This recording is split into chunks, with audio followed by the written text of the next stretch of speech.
L'utilisation de certaines méthodes nutritionnelles dans un but thérapeutique aide aussi à renverser certains processus de maladie. Alors, quand on comprend bien ce qui se passe dans le corps d'un individu qui développe une pathologie quelconque, puis comment on peut réussir à renverser ces processus-là.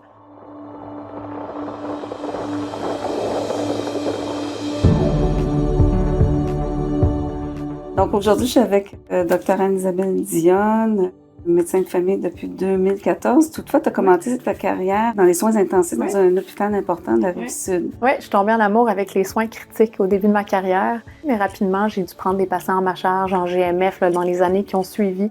Alors, ma pratique s'est diversifiée quelques années après pour ressembler un petit peu plus à celle d'un médecin de famille, mais les soins critiques ont piqué ma passion au début.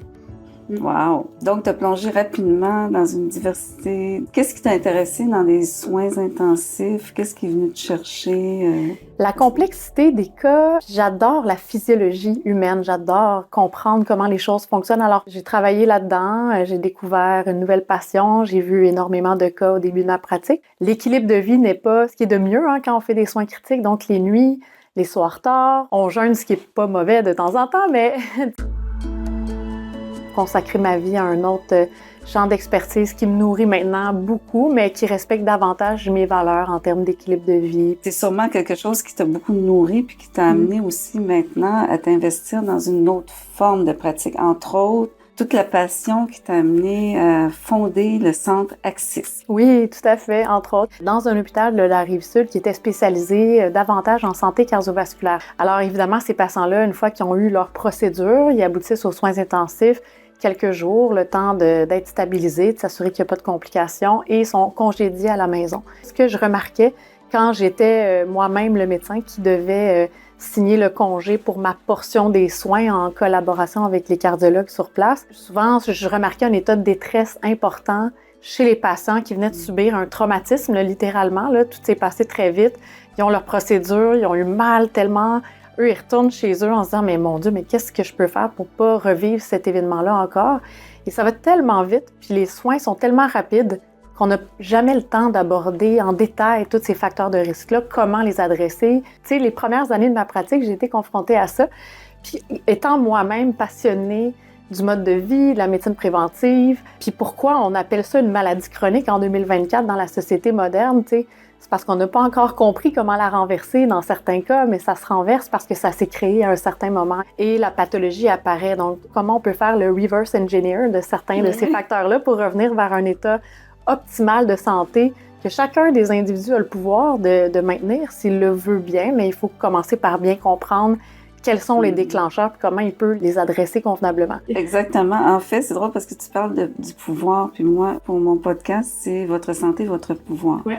Puis, ce qui est intéressant dans tout ce que tu exprimes, avoir une optimisation de la santé chez le patient, c'est toute la difficulté qu'on a. Parfois, on se sent un peu impuissant parce qu'on voudrait faire plus. Peux-tu expliquer un petit peu plus en détail le centre Axis? Oui, bien absolument, tout à fait. Donc, tu sais, à la lumière de ce besoin-là, le centre Axis s'est naturellement créé. À l'époque, on avait regroupé une nutritionniste, un kinésiologue, une professionnelle en santé mentale qui s'est greffée un petit peu plus tard.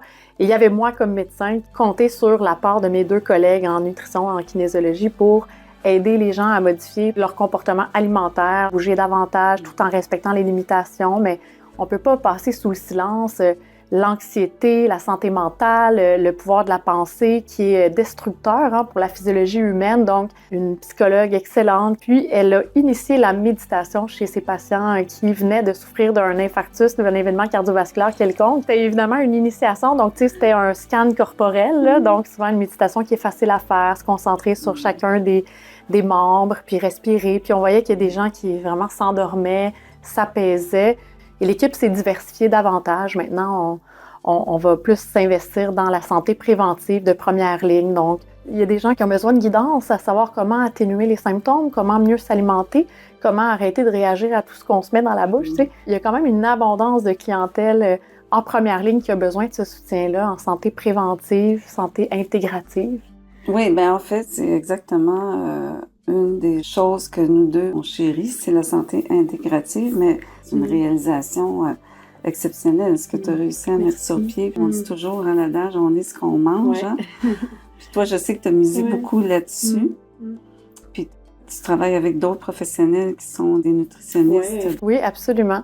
Puis, ce qui est intéressant dans la nutrition, c'est l'utilisation de certaines méthodes nutritionnelles dans un but thérapeutique aide aussi à renverser certains processus de maladie. Alors, quand on comprend bien ce qui se passe dans le corps d'un individu qui développe une pathologie quelconque, puis comment on peut réussir à renverser ces processus-là de façon temporaire, évidemment, pour restaurer un équilibre alimentaire, une bienveillance dans les choix, puis un respect de satiété, de faim, etc. Là. Donc, la nutrition, juste à elle seule, a un caractère très puissant, selon moi, dans une perspective de réversibilité de plusieurs maladies. Bien, en fait, c'est des données scientifiques que tu as sûrement eu l'occasion de prendre connaissance. Quand on parle de nutrition également, qu'est-ce qu'on peut aller chercher aussi qui va stimuler l'individu à avoir un meilleur plaisir à travers son alimentation, se responsabiliser? Oui, tout à fait. La responsabilisation qui est un pilier en regard de la santé et de son maintien.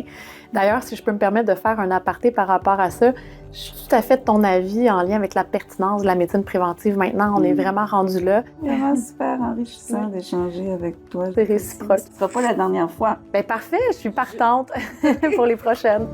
Merci.